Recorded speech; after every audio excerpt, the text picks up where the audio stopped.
indivíduo, você precisa passar por um processo de ressignificação das suas crenças, dos seus valores, das suas crenças limitantes para você se curar. E mesmo você, por exemplo, uma paciente com câncer, né, tá doente. Então, ela não é porque ela tem câncer que ela está perdendo a energia vibracional dela, que ela pode também fazer um toque na sua filha, no seu filho, no seu marido, entendeu? E o seu toque ser curador, porque o corpo físico dela está doente. Mas e as emoções? E a mente? Assim também como profissional. Profissional, mais ainda, porque hoje o SUS ele já reconhece essas práticas integrativas como ação de cuidar.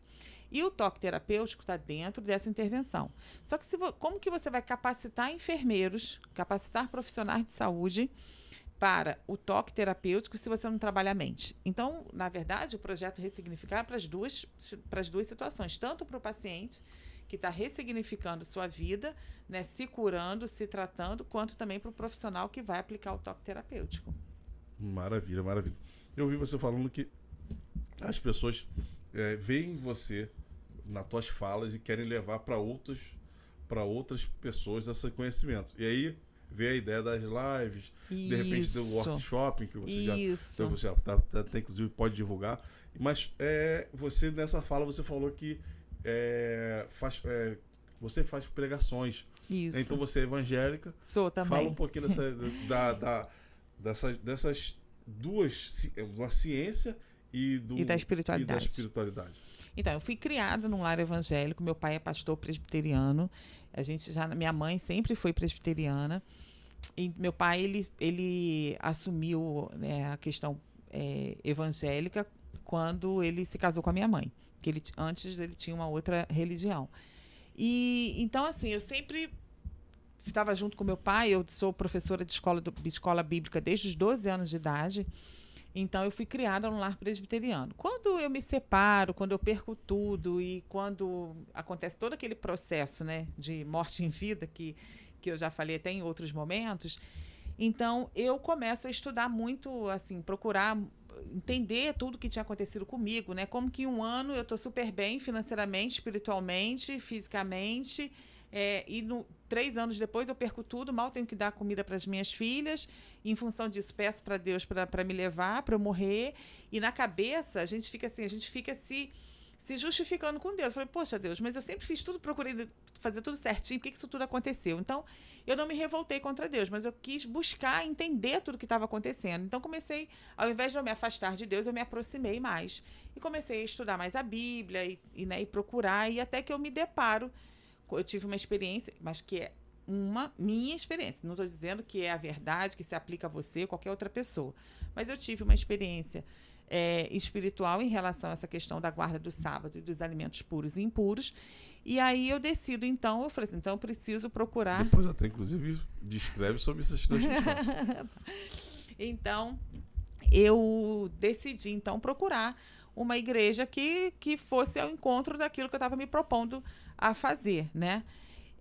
Só um parêntese, porque eu separo muito bem, Montanha, o que é espiritualidade e o que é religiosidade. Quando eu saio de uma denominação, quando eu escolho uma outra denominação, eu estou falando de religiosidade. Porque a espiritualidade é inerente ao ser. Eu vou encontrar em qualquer lugar que a espiritualidade é a sua conexão com o Criador, entendeu? Eu gosto de fazer essa separação porque às vezes as pessoas acham que é a mesma coisa e, pelo menos na minha visão, não é. Então, eu decido ir para uma outra denominação, que é a Igreja Adventista. Então, eu fui para a Igreja Adventista e foi nesse momento que aconteceu uma coisa muito emblemática comigo, que é o momento que meu pai, que é o perigo das religiões. Por isso que eu faço a separação, entendeu? Porque em nome da religião, em nome de uma questão política, você rompe com o familiar, você causa mágoa, ou você é magoado, ou você causa ressentimento, e depois para você limpar isso tudo, dá muito mais trabalho. Então, meu pai sempre foi meu amigo, meu parceiro, estava junto comigo no momento da separação, os momentos piores da minha vida, meu pai e minha mãe nunca me viraram as costas, muito pelo contrário. Mas, quando eu falo para ele que eu não vou ficar mais na igreja, né, dele e vou para a Igreja Adventista, ele diz que eu estava morta para ele. E ali foi um choque para mim, que respingou, inclusive, na minha filha, que hoje tem 17 anos, porque ela, com 8 anos, eu citei alguma coisa de Deus, Falei, Deus, alguma coisa. E ela falou assim, Deus, mãe, Deus tá morto. Deus tá morto. Deus não esqueceu da gente. Deus, meu pai foi embora, você perdeu tudo. A gente mal tem o que comer dentro de casa. E agora meu avô rompeu com você, disse que você estava morta para ele, que é um outro, eu acho assim, tudo na vida é aprendizado. E a gente, o que a gente aprende com isso? Que a gente não pode deixar nossas crianças, nossos filhos participarem de algumas questões, porque isso causa trauma, né? E a maior parte dos problemas, hoje a neurociência fala isso, os problemas adultos estão originados na infância.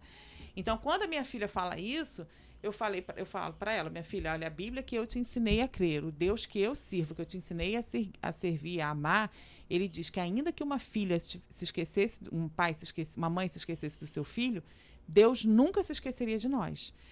E aí, como que foi? Aí meu pai rompeu comigo e eram várias brigas, assim, para você ter ideia, um dia, por conta da religião. Por isso que eu separo, espiritualidade não tem nada a ver com religiosidade, são coisas totalmente diferentes, entendeu? E aí, houve uma briga tão grande entre a gente que a vizinha chamou até a polícia, acho, por conta da confusão. E num belo dia, eu comecei a pregar na igreja adventista, comecei a pregar, porque eu sempre fiz isso, na presbiteriana, inclusive. Eu só construía teu nome. Exatamente, a minha vida na igreja adventista. E aí, um dia, eu estava pregando na igreja da Penha Circular, e meu pai era muito conhecido ali naquela área de Brás de Pina, de Penha Circular, e as pessoas da igreja adventista conheciam muito a história do meu pai e sabiam dessa problemática toda. E aí o meu pai, quando eu estava terminando, quando eu comecei a pregar, meu pai entrou na igreja. E aí, Montanha, quando meu pai entrou, caraca, meu coração chegou a gelar, porque eu falei, cara, meu pai tem aquele espírito do apóstolo Paulo, entendeu? Então eu falei assim, ai meu Deus do céu, o que ele veio fazer aqui? Mas preguei, terminei de pregar, e a igreja adventista ela é muito tradicional em termos de liturgia, que é a dinâmica do culto, entendeu?